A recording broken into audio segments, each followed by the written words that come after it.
Hey guys, Jacob Barnhill with the Barnhill team at eXp Realty. Today's agent tip, we're going to talk about landing higher commissions. So we're not just talking about how to keep the commissions that are normal. We're actually going to talk about how to actually land higher commissions. So as an example, it's very typical for our team to do a 6.5% listing fee plus a $595 transaction coordinator fee.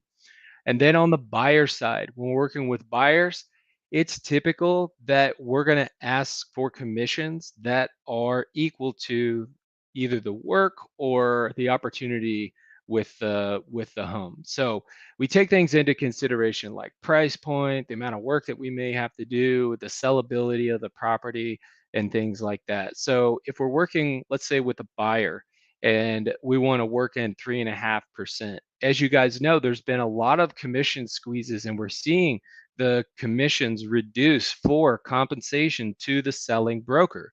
The selling broker, the Comp SB, you'll see it on the listings at the bottom right in our Columbia MLS, in the consolidated MLS, and you're going to see 2.5 a lot of times. We may still see 3%. There's some builders that might offer a little bit more, but how do we not leave it up to the whims of the marketplace dictating what it is that we get for commission?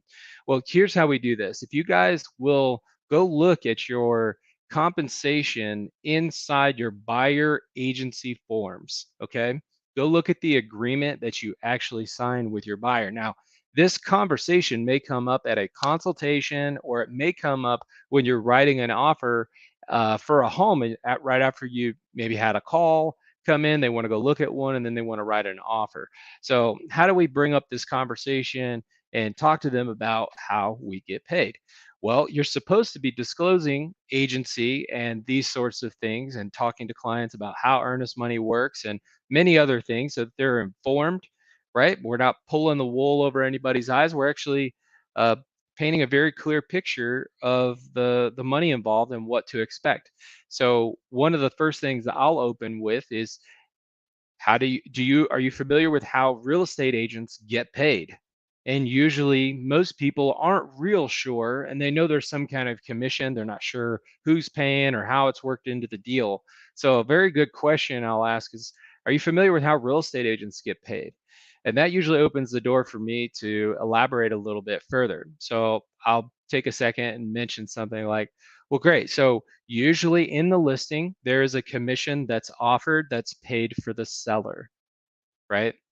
Usually that's different. We might see a 3, we might see 2.5, or we might see 2. And I'm talking to the buyer right now. And I'll mention that our team charges a 3.5% fee plus a 595 transaction coordinator fee, right? This is to your benefit, knowing that we're not left up to the whims of the marketplace, making sure that we're able to do the work and be compensated fairly to help you find the perfect home, right? Now, let's say I don't have the listing in front of me. This is just a generality, and we're talking at a consultation. I'll mention to the buyer, and I'll say 3.5% plus a 595 transaction coordinator fee, right? This is different sometimes than what's in the listing. The main thing I want you to know, Mr. Buyer, is this could come up as additional closing costs for you. However, I never let our commission fees get in the way of our buyers finding the perfect home. Are you okay with that? And usually they'll just sign on the dotted line. If they have some pushback and they're saying, oh, I'm not sure if we want any additional costs, and I'll say, no worries. I'll tell you what, like I said, this never going to get in the way. And I'm going to make sure that you know about what it is you're signing before you actually sign it with each property that's of interest, or we might potentially be writing an offer on. If for some reason this isn't something that you're comfortable with, or you'd like me to try to work it in the deal when we're making the offer, then I'll try that first before you sign anything. Is that fair? Yeah, that's fair. Okay, great. Sign right here for me. Right now, I'm not committing to anything necessarily, but if you look at your compensation options, you could charge a retainer. That's money up front. You can charge other fees. You could charge a flat fee, or you could charge a percentage that you go fill in, and that's where you put 3.5. Now, our brokerage has told us for the $5.95 transaction coordinator fee, that actually goes in the other terms section of that agency form, and they actually fill out a separate transaction coordinator fee document.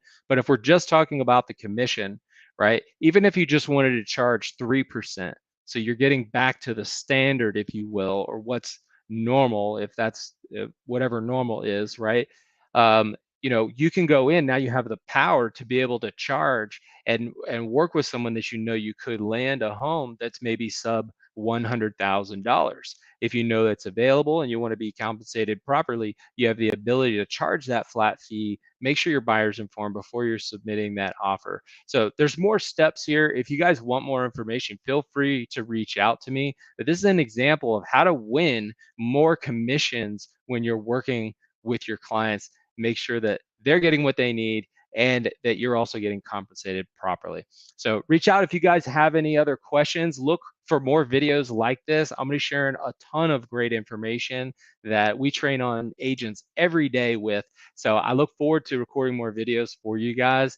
Get out there, take action, and go crush it, guys.